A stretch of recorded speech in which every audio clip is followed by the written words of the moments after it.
अगले लेक्चर में हमने काव्य 1 देखा। अब हम पाठ 2 देखेंगे। नाम है ईदगाह। ईदगाह का अर्थ होता है नमाज पढ़ने की जगह। लेखक है प्रेमचंद। जन्म 1880, निधन 1936। प्रेमचंद का जन्म वाराणसी उत्तर प्रदेश के पास लम्ही नामक गांव में हुआ था। उनका बचपन का नाम धनपत राय था।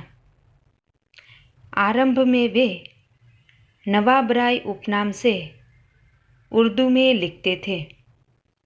बाद में प्रेमचंद नाम से हिंदी में लिखने लगे। गांधी जी के असहयोग आंदोलन में सक्रिय होने के लिए उन्होंने सरकारी नौकरी त्याग दी।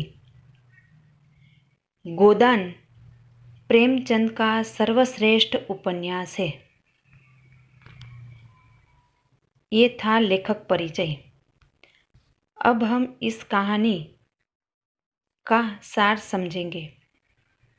ईदगाह प्रेमचंद की एक अमर कहानी है। कहानी बाल नायक हामिद अपने दोस्तों के साथ ईदगाह जाता है।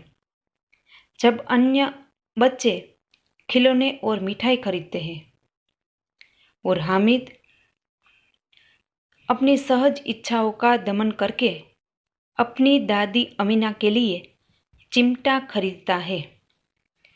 इसमें दादी के प्रति प्रेम और विवेकपूर्ण बुद्धिमत्ता प्रकट होती है।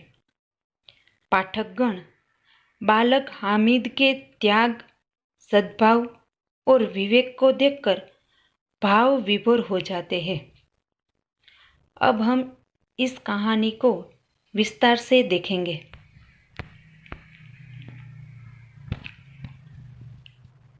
महीना भर रोजा रखने के बाद ईद आई है। कितना मनोहर, कितना सुहावना प्रभात है। मानो आज का सूर्य संसार को ईद की बधाई दे रहा हो। गांव में लोग ईदगाह जाने की तैयारी कर रहे हैं। ज्यादा उत्साह बच्चों में है।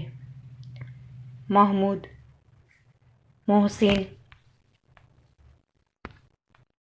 हामिद, नूर और सम्मी आदि सभी बालक खुशी से फूले नहीं समा रहे हैं। बड़ों को नमाज में शरीफ होना है और बच्चों को मेले का मजा लूटना है। और सबसे ज्यादा प्रसन्न है हामिद, गरीब सूरत, दुबला पतला लड़का, जिसका बाप गत वर्ष हैजे की भेंट हो गया। हैजा यानी कि कोलेरा। और फिर एक दिन माँ भी मर गई। अब हामिद अपनी बुढ़ी दादी अमीना की गोद में खेलकर बड़ा होता है और उतना ही प्रसन्न है। हामिद के पाँव में जूते भी नहीं है और सिर पर टोपी भी पुरानी है। फिर भी वह प्रसन्न है और अमीना अपने आप को अभागिन समझती है। ईद के दिन उसके घर में अन्न का एक दाना भी नहीं था और वह निराशा में डूबी हुई ईद को दुहाई दे रही है। अमीना को डर है कि हामिद अकेला कैसे मेले में जाएगा, परंतु हामिद दादी से कहता है कि तुम डरना नहीं, मैं सबसे पहले आऊँगा। ईदगाह पहुंचकर सभी गांव वाले नमाज पढ़ी। नमाज खत्म होने पर सब लोग एक दूसरे से गले मिलते हैं। ईद के मेले में तरह तरह की चीज़ों की दुकानें हैं। खिलौनों की, मिठाइयाँ, हलवाइयाँ आदि। हामिद सबसे अलग है उसके पास कुल 3 पैसे हैं। इतने महंगे एक खिलौने वह कैसे खरीदते? एक खिलौने भी कैसे? हाथ से छूटे तो चूर चूर हो जाए।